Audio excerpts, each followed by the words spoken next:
Good morning, CHS and CMS. I'm going to get started right away because I have 7 books to tell you about, and I don't want to take too long. The first one I want to tell you about, this is called Forget Me. This is by K.A. Harrington. This is a great book for anybody. You will all love this. It's the story of a girl named Morgan whose boyfriend, Flynn, is kind of killed mysteriously, and she goes to post a picture of him in remembrance on Facebook. And when she does, Facebook recognizes him as another boy who lives just a couple towns over. And suddenly everything she thought she knew about Flynn is not what it was at all. The next one I want to tell you about, this is called Openly Straight by Bill Konigsberg.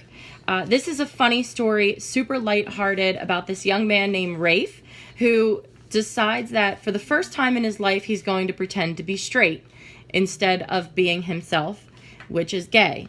And when he decides to be straight, or try to be, everything goes horribly wrong. So this is called Openly Straight. It's really funny and light. This one, total opposite. This is historical fiction. It's by Ruth Sepetys. It's called Salt to the Sea. She also wrote Between Shades of Grey and Out of the Easy, which are both historical fiction as well.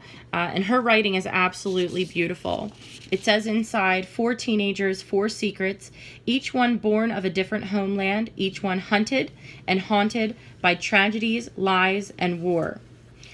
As thousands of desperate refugees flock to the coast in the midst of a Soviet advance, 4 paths converge, vying for passage aboard the Wilhelm Gustloff, a ship that promises safety and freedom, yet not all promises can be kept. Inspired by the single greatest tragedy in maritime history, best-selling and award-winning author Ruta Sepetys, I'm sorry I said Ruth before, it's Ruta, lifts the veil on a shockingly little-known casualty of World War II, an illuminating and life-affirming tale of heart and hope. Everything I read by her is excellent. This one proves to be the same. This is called Salt to the Sea. On a completely different note, this is the other graphic novel besides March that we're giving away this year. This is called Nimona. You can see it was a National Book Award finalist, and it's well deserved. This book is glossy page, full color the whole way through. Anybody that loves that superhero vibe is going to love this because it's kind of mocking of superheroes. It says on the back, Nimona is an impulsive young shapeshifter with a knack for villainy. Lord Ballister Blackheart is a villain with a vendetta. As sidekick and supervillain, Nimona and Lord Blackheart are about to wreak some serious havoc. Their mission?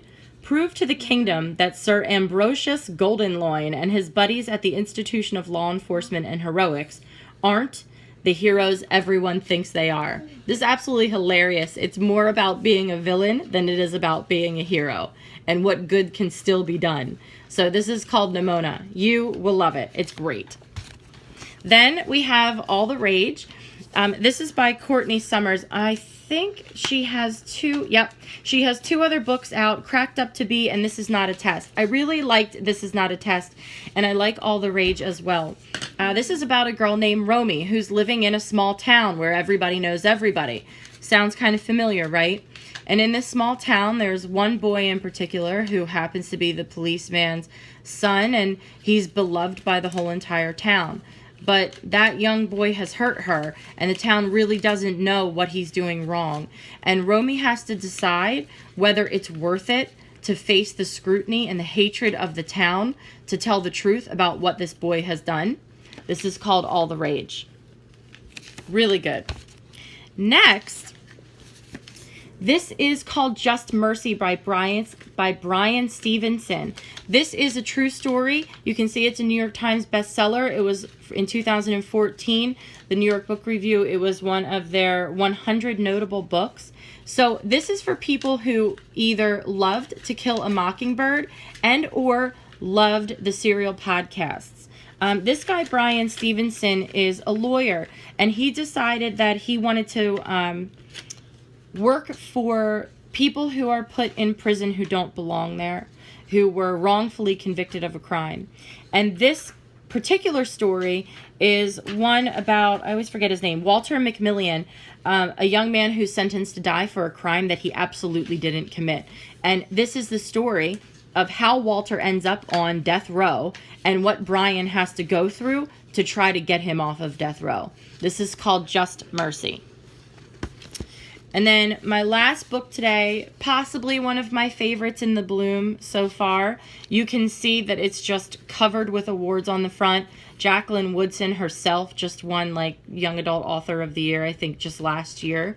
This is called Brown Girl Dreaming. This is her memoir told in poetic form. So if you're a fan of like Ellen Hopkins, who also writes in this kind of poetic form, you'll love this. This is her story of what it's like growing up not only in the North, but also in the South, and trying to balance the difference between the two in the Civil Rights era. On top of that, I think she did something absolutely brilliant when she wrote this book. She starts this book with her family tree. And one of the first things that I noticed about the family tree was how many of the family members died very, very young. And I immediately started wondering, what in the world had happened in their lives that made her lose so many people? And the story really reveals that, but it also reveals all the ways that she learned to deal with who she was in a time when it wasn't okay for her to be exactly who she was. This is called Brown Girl Dreaming. It's beautiful. It's graceful and gritty and all of the things that make books wonderful. So this is Brown Girl Dreaming. That's 7 more books. I think I have 6 more for you tomorrow. The Book Bloom is tomorrow at 6 o'clock. Talent show to follow.